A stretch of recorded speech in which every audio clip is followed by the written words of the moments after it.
اعوذ باللہ من الشیطان الرجیم بسم اللہ الرحمن الرحیم۔ ناظرین و سامعین السلام علیکم۔ امید ہے آپ خیریت سے ہوں گے اور ہمارے ویڈیوز سے مستفید ہو رہے ہوں گے۔ ناظرین و سامعین، امام محمد باقر علیہ السلام کی دنیا میں تشریف آوری کے موقع پر ہماری آج کی ویڈیو اسی مناسبت سے ہے جو آپ کو امام محمد باقر علیہ السلام کی علمی کاوشوں سے کچھ آگاہی فراہم کرے گی۔ تو چلیے چلتے ہیں اور دیکھتے ہیں کہ آج کی اس ویڈیو میں کیا ہے۔ ناظرین، حضرت امام محمد باقر علیہ السلام یکم رجب المرجب 57 ہجری جمعہ کے روز مدینہ منورہ میں دنیا میں تشریف لائے۔ علامہ مجلسی تحریر فرماتے ہیں کہ جب آپ بطن مادر میں تشریف لائے تو آباء و اجداد کی طرح آپ کے گھر میں غیب سے آوازیں آنے لگیں۔ جس روز آپ اس دنیا میں تشریف لائے اس رات ایک نور ظاہر ہوا۔ دیگر ائمہ طاہرین کی طرح آپ نے دنیا میں آتے ہی قبلہ رو ہو کر ذات خداوندی کو سجدہ کیا۔ آپ کا اسم گرامی رسول اکرم صلی اللہ علیہ وآلہ وسلم کی ہدایت کے مطابق محمد رکھا گیا۔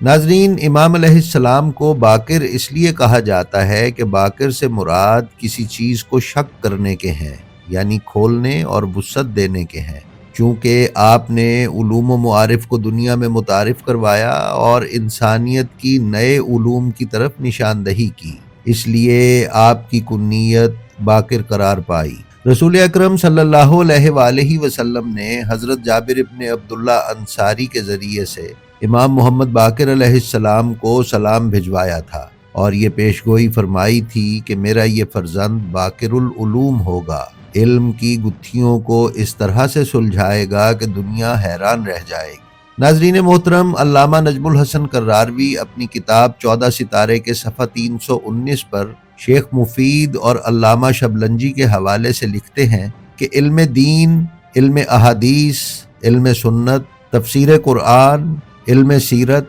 اور علوم و فنون اور ادبیات وغیرہ کے ذخیرے جس قدر امام محمد باقر علیہ السلام سے ظاہر ہوئے، اتنے امام حسین اور امام حسن علیہ السلام کی اولاد میں کسی سے ظاہر نہیں ہوئے۔ کتاب امام جعفر صادق مغز متفکر اسلام میں بیان ہوا ہے کہ امام محمد باقر علیہ السلام ایک دانش مند انسان تھے اور ان کے والد امام زین العابدین علیہ السلام کا شمار بھی فاضل لوگوں میں ہوتا تھا۔ امام زین العابدین علیہ السلام نے بہت سی کتابیں لکھیں جن کا ذکر ابن ندیم نے اپنی کتاب الفہرست میں کیا ہے، لیکن افسوس اب یہ کتابیں ناپید ہیں۔ ناظرین، امام محمد باقر علیہ السلام مسجد نبوی مدینہ میں درس دیا کرتے تھے۔ جو کچھ امام محمد باقر علیہ السلام کے ہاں پڑھایا جاتا تھا وہ تاریخ کے کچھ حصے، علم نحو اور علم رجال کے کچھ حصے اور خصوصاً ادب یعنی ادبیات، شعر وغیرہ،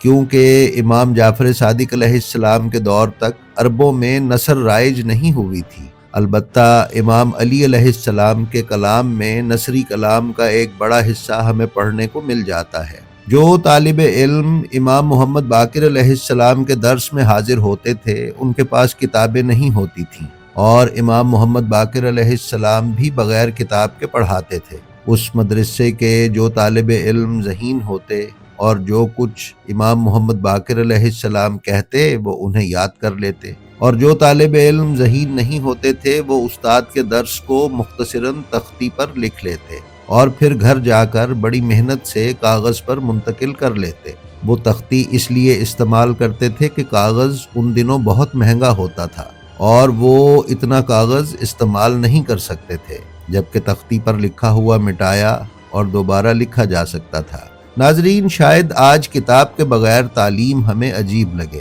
لیکن پچھلے زمانوں میں مشرق و مغرب میں استاد کتاب کے بغیر تعلیم دیا کرتے تھے اور ان کے شاگرد استاد کے درس کو یاد کر لیتے اور اگر اپنے حافظے پر اعتماد نہ ہوتا تو گھر جا کر لکھ لیتے تھے۔ کتاب سپر برین آف اسلام ہی کے مطابق امام محمد باقر علیہ السلام کے دروس میں ادبی مطالب بہت وسیع ہوا کرتے تھے۔ البتہ تاریخ کی تعلیم وہ قرآنی مطالب کے مطابق دیا کرتے، اور چونکہ اس وقت تک یونانی کتابوں کا سریانی سے عربی میں ترجمہ نہیں ہوا تھا اس لیے یورپ کی تاریخ نہیں پڑھائی جاتی تھی۔ ناظرین، امام محمد باقر علیہ السلام نے جغرافیہ اور تمام مصری علوم کا مدرسے کے دوسرے علوم کے ساتھ اضافہ کیا، کیونکہ اس دور میں مصریوں نے بطلیموس کا جغرافیہ اپنے مدرسوں میں پڑھانا شروع کر دیا تھا اور ستاروں اور سیاروں پر بحث کرنا شروع کر دی تھی۔ عرب میں بطلیموس کے علوم عربیوں کے مصر جانے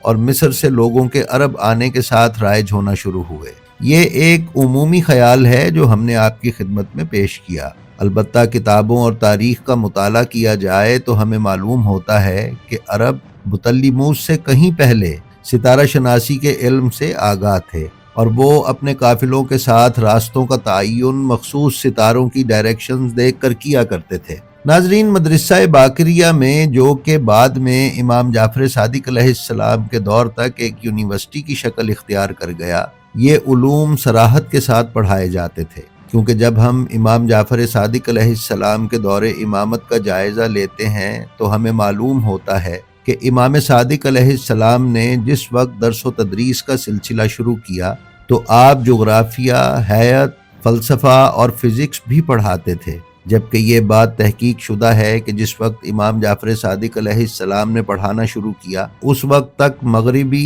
یعنی یونانی فلسفہ اور فزکس سریانی سے عربی میں ترجمہ نہیں ہوئی تھی، اور مترجمین نے صرف ترجمہ کرنے کا آغاز ہی کیا تھا اور بعض فلسفی اصطلاحات کو ابھی تک نہیں سمجھ پائے تھے۔ اس لیے ہم یہ ٹھوس شواہد کی بنا پر کہہ سکتے ہیں کہ امام جعفر صادق علیہ السلام نے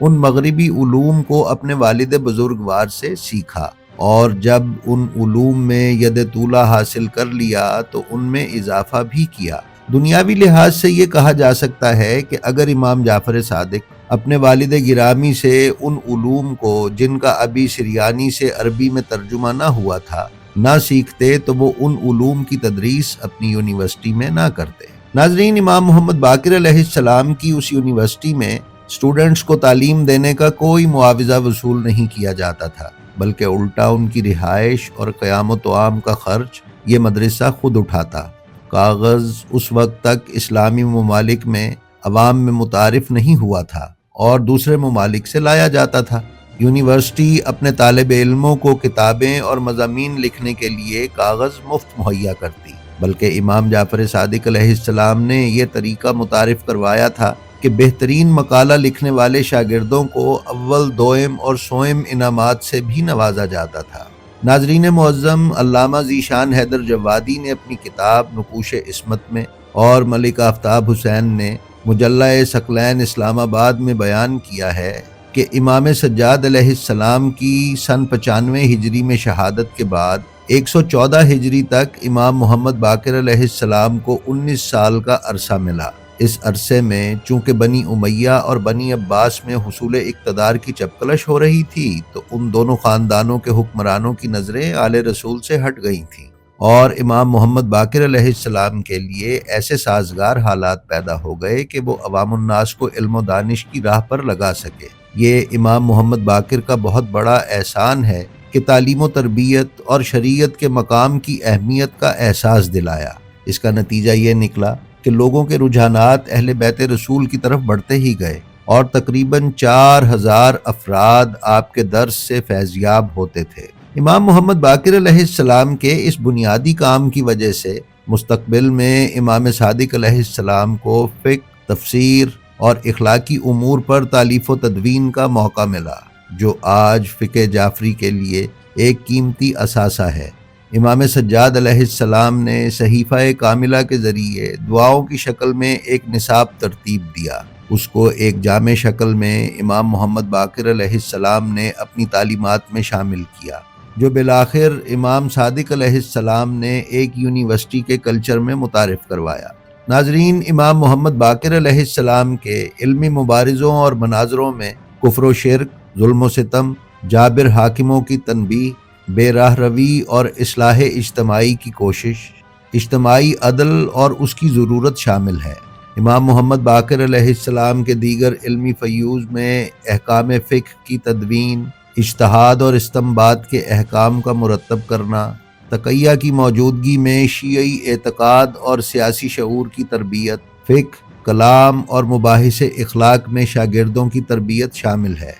ناظرین، ہماری آج کی یہ ویڈیو اپنے اختتام کو پہنچی۔ ہمیں امید ہے ہماری آج کی یہ چھوٹی سی کاوش آپ کو یقیناً پسند آئی ہوگی۔ آپ اپنی آراء سے ہمیں اپنے کمنٹس کی صورت میں ضرور آگاہ کرتے رہا کریں، اور اگر آپ ہمارے چینل پر نئے ہیں تو آپ سے گزارش ہے کہ اسے سبسکرائب کر لیں اور اس کے بیل آئیکن پر کلک کر کے آل نوٹیفیکیشنز کا انتخاب کر لیں تاکہ آپ کو ہمارے ویڈیوز باقاعدگی سے ملتے رہیں۔ اس کے علاوہ ہمارا جو ویڈیو آپ کو پسند آئے اس کا لنک اپنے حلقہ احباب میں شیئر کرنا نہ بھولیں۔ ہماری آپ سے درخواست ہے کہ آپ اپنا اور اپنے متعلقین کا بے حد خیال رکھیں اور خلق خدا میں آسانیاں تقسیم کرتے رہیں۔ خدا آپ کا حامی و ناصر ہو۔ السلام علیکم۔